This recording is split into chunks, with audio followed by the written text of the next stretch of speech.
ഏറ്റവും കൂടുതൽ നമ്മൾ സമയം സ്പെൻഡ് ചെയ്ത് ഡ്രൈവ് ചെയ്തിട്ടൊക്കെയാണെന്ന് തോന്നുന്നത്. കോളേജ് സമയത്തൊക്കെ നമുക്ക് ഒരിടത്തും പോകാനൊന്നും പറ്റില്ലല്ലോ. അപ്പോൾ നമ്മൾ കാറിൽ തന്നെയാണ് ട്രാവൽ ചെയ്തുകൊണ്ടിരിക്കുന്നത്, എപ്പോഴും സംസാരിക്കാനോ അങ്ങനെ. അപ്പോൾ പിന്നെ പുറത്തൊക്കെ പോകുമ്പോൾ ഇന്ത്യക്ക് വേണ്ടിയാണല്ലോ കളിക്കാൻ പോണത്. അപ്പോൾ നമ്മൾ കളിക്കുന്നുണ്ടോ ഇല്ലേ എന്ന് ഒരിക്കലും പറയാൻ പറ്റത്തില്ല.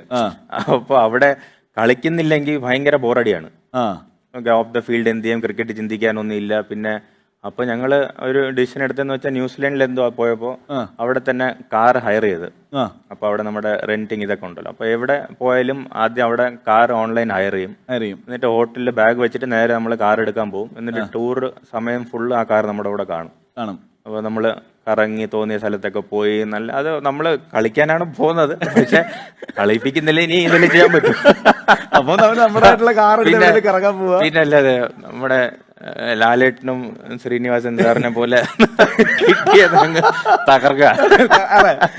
നമ്മുടെ വഴിക്ക് വന്നില്ല, വന്ന വഴിയെ പോയി. പിന്നെ നമ്മള് ബ്രോ പറഞ്ഞ പോലെ ഹാപ്പി ആയിട്ട് ഇരിക്കുക. അതെ, തീർച്ചയായിട്ടും. അത് ഉള്ള സമയം നമ്മളെ എത്രയും നന്നായിട്ട് എൻജോയ് ചെയ്യാൻ പറ്റുമോ അത്രയും നന്നായിട്ട് എൻജോയ്. അങ്ങനെ ട്രാവൽ പ്ലാൻസ് എല്ലാം ഉണ്ടോ? ഇനി ഓഫ് സീസണിലൊക്കെ ഇടയ്ക്ക് മുങ്ങാറുണ്ടെന്ന് കേട്ടിട്ടുണ്ട്. എവിടോട്ടാണെന്ന് ആർക്കും ഒരു ഐഡിയയും കൊടുക്കാതെ മുങ്ങാറുണ്ട്. ഇനി മുങ്ങാനുള്ള സാധ്യതയുള്ള സ്ഥലങ്ങൾ ഏതൊക്കെയാ? അതാകുമ്പോൾ ഓഫ് സീസൺ നമുക്ക് തപ്പാവല്ലോ. അത് ശരിയാണ്. മുങ്ങുന്നത് ഭയങ്കര വെറൈറ്റിയാണ്, റിലീഫാണ്. റിലീഫ് എന്ന് പറഞ്ഞാല് പെട്ടെന്ന് നമ്മളിപ്പോ ട്രെയിനിങ് ക്യാമ്പ് ഇപ്പൊ കഴിഞ്ഞ്, അപ്പോൾ കഴിയണവരെ തോന്നൂല. മൈൻഡ് ഇങ്ങനെയാണല്ലോ, ഇന്ന് എന്തൊക്കെ ചെയ്യണം, നാളെ ഇന്ന് പ്രാക്ടീസ് അത് ചെയ്യണം, ട്രെയിനിങ് ചെയ്യണം, ഇങ്ങനെ ചെയ്യണം. അപ്പോൾ ഇന്ന് വൈകിട്ട് എല്ലാം കഴിഞ്ഞ്, അപ്പോൾ ഇനി നാളെ മുതൽ ഒന്നും ചെയ്യാനില്ലല്ലോ, ശരി ഇന്ന് രാത്രി തന്നെ അങ്ങ് വിട്ടേക്കാം. ഇങ്ങനത്തെ ഒരു പെട്ടെന്ന് എടുക്കുന്ന തീരുമാനങ്ങളായിരുന്നു. അപ്പൊ ആദ്യമൊക്കെ ആൾക്ക് കുറച്ച് ഞെട്ടൽ, ഇപ്പോഴോ എങ്ങോട്ട് പാസ്പോർട്ട് എടുത്തോന്നൊക്കെ പറയാം. അപ്പോൾ പാസ്പോർട്ട് എടുക്കാൻ ഇപ്പോഴാ ഞാൻ പറഞ്ഞ ഞാൻ എടുത്തേക്ക്. അപ്പൊ ആദ്യമൊക്കെ കുറച്ച് ആൾക്ക് ചാരുവിനെ അക്സെപ്റ്റ് ചെയ്യാൻ കുറച്ച് പാടായിരുന്നു. കുറച്ച് കഴിഞ്ഞപ്പോ എന്നെ കാട്ടി ആദ്യം റെഡിയായി തുടങ്ങി.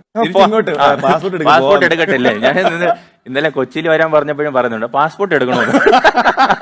ആ വഴി എങ്ങോട്ടാ അറിയാമല്ലോ, കൊച്ചി വഴി എങ്ങോട്ടാ പറയാൻ പറ്റത്തില്ലല്ലോ. അപ്പൊ ഭയങ്കര ഇൻറ്റ്യൂട്ടീവ് ആണ്, സഡൻ ആയിട്ട് പെട്ടെന്ന് തോന്നും എങ്ങോട്ടെങ്കിലൊക്കെ പോകാൻ അങ്ങനെ ഇങ്ങനെ. അപ്പൊ കോവിഡ് സമയത്താണ് ഏറ്റവും കൂടുതൽ ആഗ്രഹിച്ചത് ട്രാവലിന്. അപ്പോഴാണ് മനസ്സിലായി ട്രാവൽ ചെയ്യേണ്ടവർക്ക് വരെ സത്യം. അത് കഴിഞ്ഞപ്പോ പിന്നെ നിന്നിട്ടില്ല, നാട്ടിൽ നിൽക്കണ കുറവാണ്.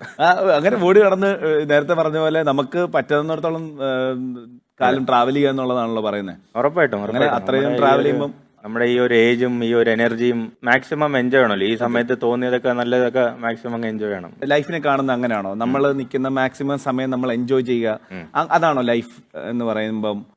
പലവർക്കും പലതായിരിക്കും. എൻ്റെ എന്തെന്ന് വെച്ചാൽ ഞാൻ എൻ്റെ കാര്യങ്ങൾ ക്രിക്കറ്റും എൻ്റെ ഫാമിലിയും വൈഫായിട്ടുള്ള കാര്യങ്ങളൊക്കെ കറക്റ്റായിട്ട് ചെയ്യുകയാണെങ്കിൽ ബാക്കി സമയമൊക്കെ എന്തായാലും അടിച്ചു പൊളിക്കണമെന്നാണ്. അപ്പോൾ ഞാൻ ലൈഫിനെ കാണുന്നത് എന്ന് വെച്ചാൽ എല്ലാവർക്കും പല പല റൂൾസ് ഉണ്ടാവും, പല ശരിയും തെറ്റും കാണും. അപ്പോൾ എൻ്റെ ശരിയും തെറ്റും ഞാൻ ആ രീതിയിലാണ് നോക്കുന്നത്. ഞാൻ ഇപ്പോൾ എനിക്കിത് ശരിയായിട്ട്